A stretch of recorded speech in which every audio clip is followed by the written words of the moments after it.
I think today our kids came to play. I felt they were very prepared. And it's nice that we had a couple days to get ready for an unbelievable team in UCLA. I felt that the first quarter and really the second half of the first quarter was the difference in the game. Outside of that, I thought we did a good job in the second, third, and fourth quarters of trying to execute our offense. When I looked at the stat sheet and I saw that we actually had out-rebounded them, that surprised me.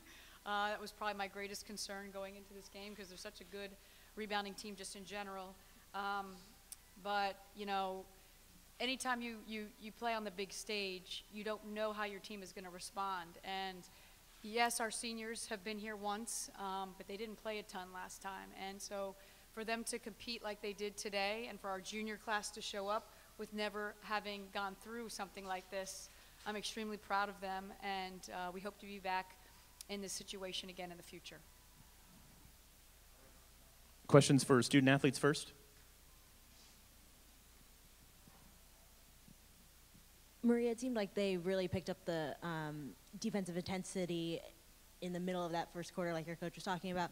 What was so difficult about their press that forced you guys into some turnovers there? Yeah, UCLA really came out with quite a lot of pressure, and after we had settled in the first half, or the first half of the first quarter, then they picked it up because we had gone on a little run. So they're long, athletic, pretty disciplined in their press. So it was tough. We knew that going in, and you know, in hindsight, wish I could have handled it a little better. But you know, they're a pretty impressive team. So congrats to them. Cecily, your coach was just talking about how you guys out-rebounded them. What does that say about your team and kind of your fight to be able to out-rebound a team like UCLA? Well, rebounding is something we struggled with throughout the entire season, and to go against a team as good as UCLA, especially on the boards, is really special for our team. It shows us what we can do when we really put our minds to it, and I'm just proud of everyone because we boxed out pretty much every possession, and I don't think that that's really ever happened before this season, so it was really good for us. For anyone who'd like to answer, you all came out with a lot of intensity in the third quarter. What type of things did you talk about during halftime, or what kind of adjustments did you make before coming in like that? I think we were just told to go out and have fun and do the things we know how to do best. And if we have an open shot, just take it. And I think we executed that. We did our own stuff, and we followed the game plan. They are a super athletic team, very good team. We just tried to outsmart them and came a little close this time. Megan, right here. Congratulations. I thought your team did very well. You should be proud of them, as you said. You commented on the second quarter was a difference in the big 22-3 run in the last four and a half minutes. Can you talk a little bit about that, how that kind of got away from you a little? Yeah, you know, like Maria said, we didn't handle the press well.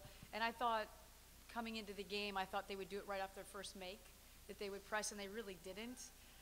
And I think when we started to run our motion and we got cuts to the rim, she felt like half court wasn't going to be it, that she needed to extend their defense. And they play passing lanes well, so they don't ever really commit to you, and they're quick enough to guard you one-on-one. And against pressure, you need to draw two to make the next pass.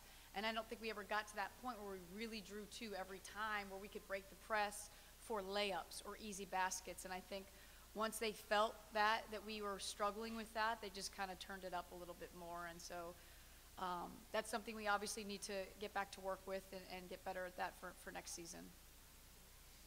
Besides height being an obvious difficulty, what else did UCLA pose that maybe you didn't prepare for, or you did prepare for and it still was a big challenge? Yeah, their height, but also their athleticism, and you know, they have some excellent players, really top to bottom. I mean, they have two all-stars on their team, but everyone else really stepped up. So, you know, when you're trying your best to contain the top two players and the other people are stepping up, it makes it tough to guard because they're an excellent team. So, not anything we didn't know would happen, but they hit some really key perimeter shots to keep us playing honest defense, really top to bottom. Any other questions for student athletes? Okay, we'll go ahead and excuse our student athletes. Thank you. Thank you. And we'll continue with any questions for Coach Gebbia. Coach, did their quickness surprise you, or did you know how quick this team was? Could you say that again? I can't hear you. Hold on. I'm a little hard of hearing, too. No, that's okay. That's okay. That's okay. Did the quickness of UCLA surprise you? No, the quickness you said? No. Yeah. No, it didn't surprise me because you can see it on film how fast and quick they are, and they're turning, everybody over. It's not just us. But like Maria said, I'm gambling. We got to give something up, right? So going into this game, we practiced playing zone as well, but then they started to hit threes, and they averaged 6-3 makes a game. And I was hoping that we could keep it to just that, or maybe less. Maybe they had an off day, and that's kind of what we were giving up. And I think they ended up making 8, which hurts us obviously because we can't guard them one-on-one. We have to help. So it doesn't surprise me, but again, we don't see it every day in practice. So how do you prepare for something that you can't emulate in practice? How did you prepare to face Monique today?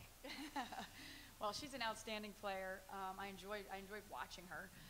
But we talked about doubling on the block and that we were going to throw more people at her. We couldn't guard her one-on-one. So when the ball, we were going to play good post defense, but once she got it, it was about where the double was coming from. And sometimes we had 3 people down there, which was not the plan.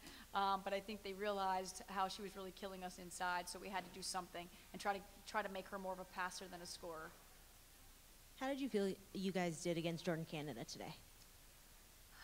It's funny because she didn't score her average, I guess you could say, but she had, 10 assists? Or 11 assists, 11 assists. So she did her part, and sometimes in games like this, you just got to take what the defense gives you, and we wanted to make her more of a passer than a scorer.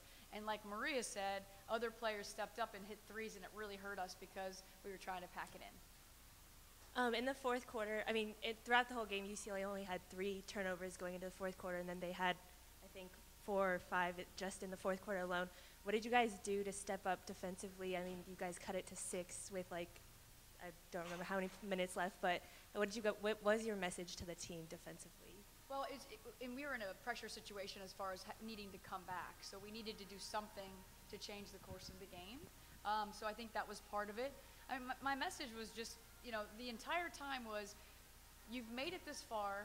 You need, like Elina said, you need to have fun, but you also need to do what you're supposed to do within the game plan. And so, our game plan was not to pressure, obviously, but to sit back and hope that they miss and rebound the ball.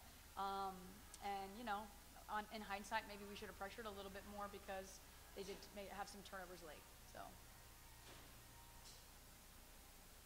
Any other questions? All right, Coach, thank you. All right, thank you guys.